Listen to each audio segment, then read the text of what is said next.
Just as Amy Roloff was closing in on what many fans believed to be a massive financial victory, the internet exploded with a deeply unsettling rumor. Across social media platforms and dedicated fan groups, a heavily blurred screenshot of what looked like a breaking news article began circulating with a terrifying headline. The post claimed that Amy and her husband, Marek, had been killed in a horrific car crash. It was a jarring, violent claim that seemed to come completely out of nowhere, and it threw the entire Little People, Big World community into absolute chaos. But today I want to talk about the dark, twisted reality behind this viral death hoax. I have spent a lot of time looking at how information moves through reality television fandoms, and my read on this situation is that we are not just looking at a sick prank by a random internet troll.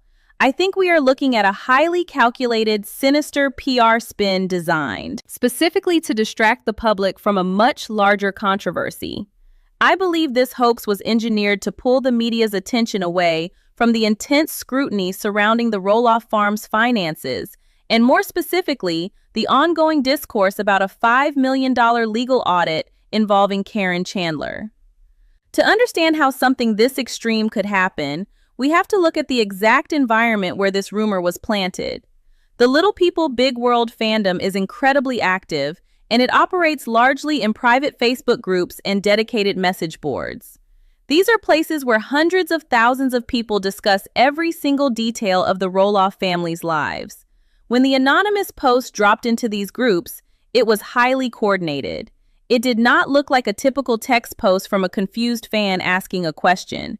It was formatted to look like a legitimate news leak. It featured a cropped image, sensationalized headline, and it specifically noted that the 60-year-old matriarch of the show had tragically passed away alongside her husband. The panic was immediate and palpable. Fans were genuinely devastated. People have been watching Amy Roloff on television for nearly 2 decades, and they feel a very real, personal connection to her story. Watching her rebuild her life with Chris after a highly publicized and painful divorce was a major emotional anchor for the audience. So when news of this supposed fatal car crash hit the timeline, the emotional response was overwhelming. People were crying in the comment sections, sharing their favorite memories of the couple, and desperately tagging official TLC accounts and family members for any kind of confirmation. Media outlets and gossip blogs saw the sudden spike in search traffic and began scrambling to verify the story. For a brief window of time, the entire conversation surrounding the Roloff family was completely hijacked by grief and confusion. But you have to look at the timing. If you step back and look at the broader timeline of events surrounding the family, the drop of this death hoax starts to look incredibly suspicious. The rumor surfaced exactly 48 hours before a massive wave of public scrutiny was supposed to hit the press regarding the ongoing financial disputes at Roloff Farms. For months, there has been a growing, intense discussion online about a legal audit into the farm's accounts, specifically concerning Caryn Chandler's financial involvement. The tension has been building steadily, with fans and amateur internet sleuths piecing together property records, public statements, and timeline discrepancies. The prevailing theory that has gripped the fandom is that Amy was closing in on a $5 million fraud lawsuit or settlement regarding the mismanagement of farm assets. Whether those specific financial allegations are completely accurate in a court of law is almost beside the point when we are talking about public relations. In the court of public opinion, the narrative was already set. The audience had largely turned against Matt and Caryn, viewing them as the antagonists in a multi-million-dollar land dispute, while Amy was viewed as the wronged party finally getting her due. The pressure was mounting, and negative articles about Caryn's alleged financial maneuverings were gaining serious traction. The story was reaching a boiling point, and the media was preparing to dive deep into the actual numbers and legal filings associated with the farm split. And then, right as that conversation was about to peak, the car crash rumor dropped. All of a sudden, nobody was talking about $5 million. Nobody was talking about Caryn Chandler. Nobody was talking about audits, property boundaries, or corporate mismanagement. The entire internet was suddenly consumed with the frantic search for proof that Amy and Chris were still alive. This is what makes the whole situation so dark. I do not think this was a coincidence. In the world of crisis public relations, there is a very well-known tactic called flooding the zone. When a devastating story is about to break about your client, you cannot simply ask the internet to stop talking about it. The internet does not work that way. The only way to stop people from talking about a bad story is to give them a louder, more shocking story to focus on. You have to suck all the oxygen out of the room. A complex financial audit involving family trusts and property lines is a slow burn story. It requires people to read articles, understand context, and follow a logical argument. A fatal car crash is an immediate, visceral shock. It bypasses all logic and goes straight to the emotional center of the brain. If someone wanted to bury the news of a $5 million legal battle, faking a tragic death is arguably the most effective, albeit deeply unethical way to do it. It forces every single algorithm on social media to pivot. YouTube channels that were preparing long analytical videos about the farm's finances suddenly had to pivot to covering the breaking news of the tragedy. Entertainment websites that were drafting articles about Caryn Chandler had to scrap their drafts and start writing obituaries or investigative pieces about the source of the crash rumor. The distraction worked perfectly for about 2 days, creating a massive smokescreen that completely derailed the momentum of the financial audit story. The sheer mechanics of how the rumors spread suggest a level of sophistication that goes beyond a casual troll. The images used in the fake articles were designed to bypass the automated fact-checking filters on major social platforms. The text was slightly altered, using different fonts and spacing to avoid reverse image searches. The initial accounts that seeded the story into the fan groups were completely anonymous, often utilizing generic profile pictures and having zero prior posting history. They dropped the inflammatory content and immediately disappeared, leaving the community to spread the panic organically. This is a classic tactic used in digital disinformation campaigns. You light the match, throw it into a room full of dry kindling, and walk away before anyone can see your face. I think we really need to consider the desperation required to pull a stunt like this. If we operate under the theory that this was a calculated PR move to protect certain individuals from the fallout of the audit, it reveals a terrifying level of panic behind the scenes. You do not fake the death of a 60-year-old woman and her husband over a minor disagreement. You employ a scorched earth tactic like this when you are terrified of what the public is about to find out. The financial stakes regarding Roloff Farms have always been high, but the emotional stakes have clearly escalated into something toxic. The farm is no longer just a backdrop for a wholesome family show.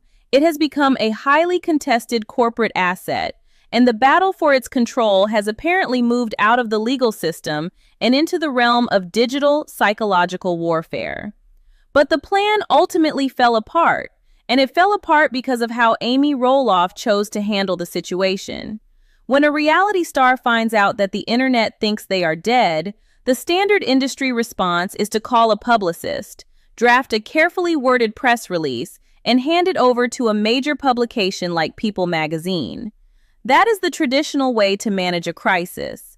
But Amy and Chris realized very quickly what was happening, and they recognized that a sterile press release would not be enough to quell the sheer volume of panic. Instead of playing the traditional PR game, Amy bypassed the media entirely. She went straight to her Instagram and started a live video broadcast directly from her living room.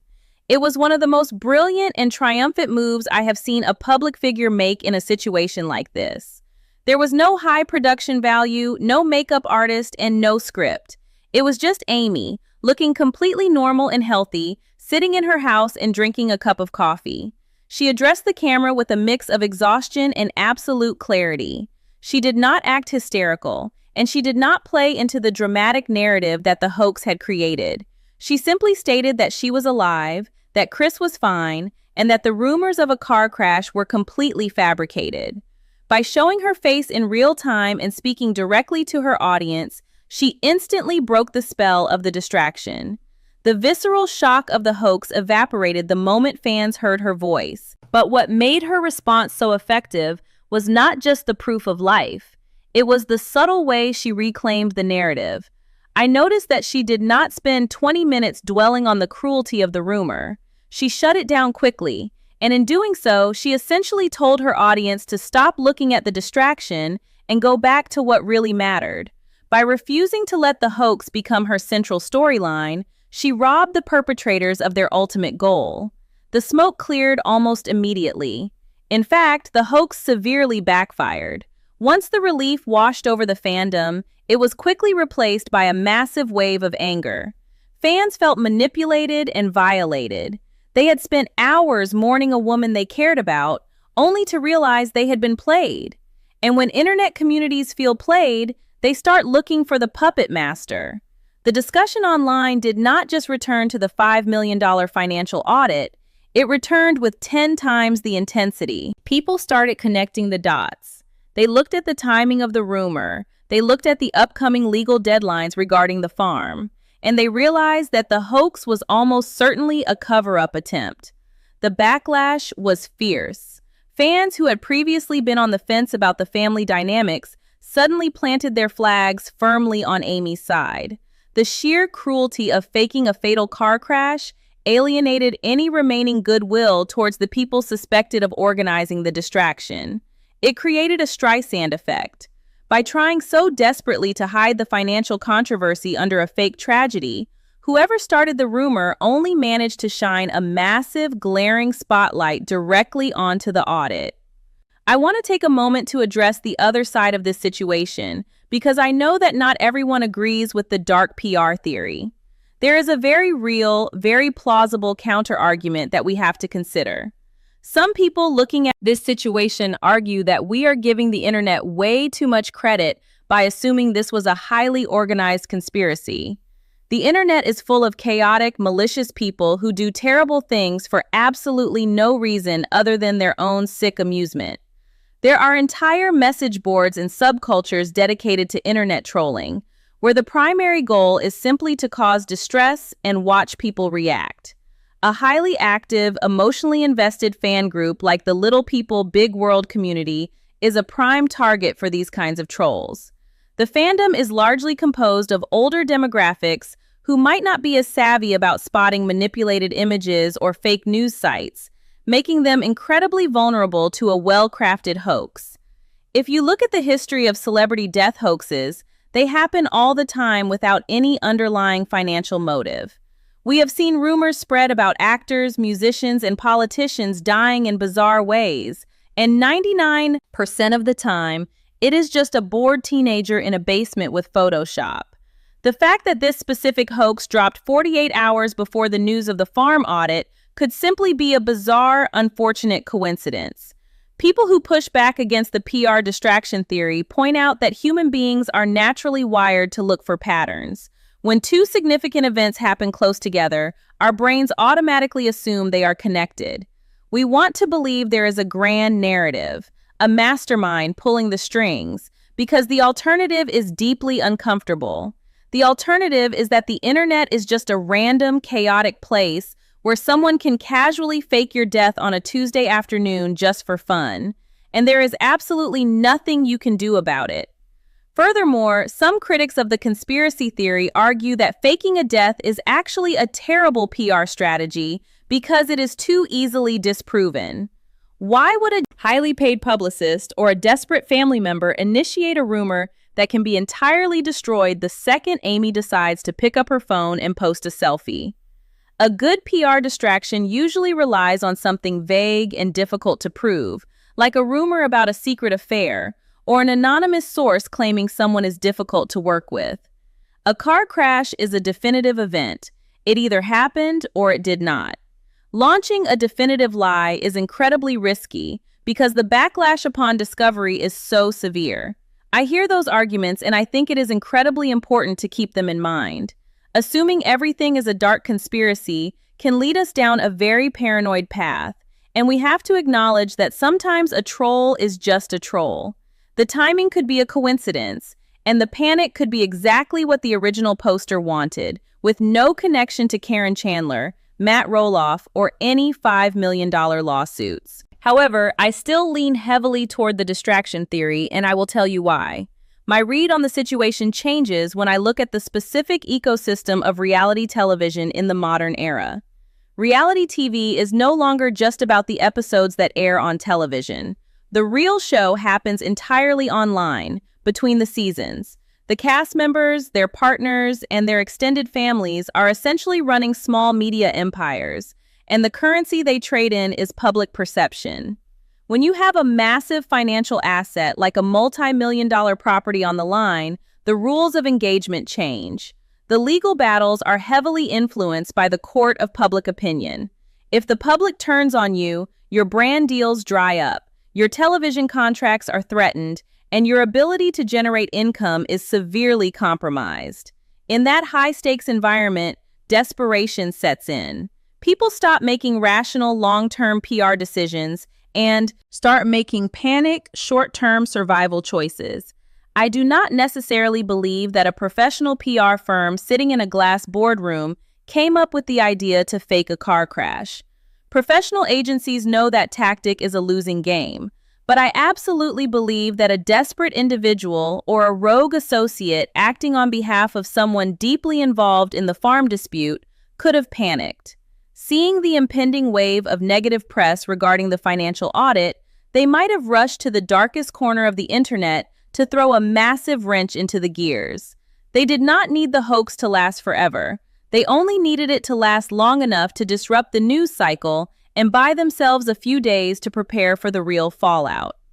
It is also worth looking at how the hoax specifically targeted Amy and Chris. It did not target any of the children. It did not target Matt. It aimed directly at the person who was at the very center of the financial investigation. By targeting Amy, the hoaxers exploited the specific emotional bond that the audience has with her. They knew that threatening her life, even fictitiously, would generate the maximum possible emotional response. It was a surgical strike on the fandom's collective nervous system. And we cannot ignore the psychological toll this takes on the real people involved. Imagine waking up in your own home, making breakfast, and suddenly receiving hundreds of frantic messages from friends, family, and strangers asking if you are dead. Imagine the momentary terror of your children seeing a headline about a car crash before they can get you on the phone. The collateral damage of a digital stunt like this is immense. It crosses a line from simple television gossip into genuine psychological abuse. This situation highlights a fundamental shift in how we consume entertainment. The boundaries between the television screen and real life have completely collapsed. We are watching a family fracture in real time, but it is no longer being edited and scored with dramatic music by a production company. It is playing out in court filings, leaked financial documents, and malicious internet campaigns. The audience is no longer just watching the drama, they are actively participating in it, and sometimes they are being weaponized by it. When Amy sat in her living room and proved she was alive, she was not just reassuring her fans. She was drawing a line in the sand. She was showing an incredible amount of resilience in the face of an incredibly toxic environment. She refused to be a victim of a narrative she did not create. By calmly drinking her coffee and dismissing the noise, she took all the power back. It takes a profound amount of strength to remain that grounded when the digital world is burning around you. Her response refocused the entire conversation. It forced everyone to look away from the fabricated tragedy and look directly at the actual issues at hand. The financial audit, the future of the farm, and the accountability of everyone involved were suddenly back in the spotlight. And the people who tried to hide those issues were left with nowhere to run. This entire saga leaves me with a deep sense of unease about the future of online discourse surrounding public figures. We have reached a point where the truth is incredibly malleable and where bad faith actors can manipulate the emotions of hundreds of thousands of people with a single blurred image. It forces us as an audience to be hyper-vigilant. We cannot simply react to every sensational headline that crosses our feeds. We have to demand sources, we have to look for context, and we have to constantly ask ourselves, who benefits from the stories we are being told? Ultimately, the sick hoax surrounding Amy and Chris Marek will be remembered as a turning point in the Little People Big World fandom. It was the moment when the behind-the-scenes battle for public sympathy turned truly ugly. Whether it was a coordinated distraction meant to bury a $5 million lawsuit or simply the cruelest prank imaginable, the impact remains the same. It exposed the extreme volatility of the situation and the lengths to which people will go to control a narrative. But more than anything, it showcased Amy's unwavering ability to stand her ground, cut through the lies, and keep moving forward.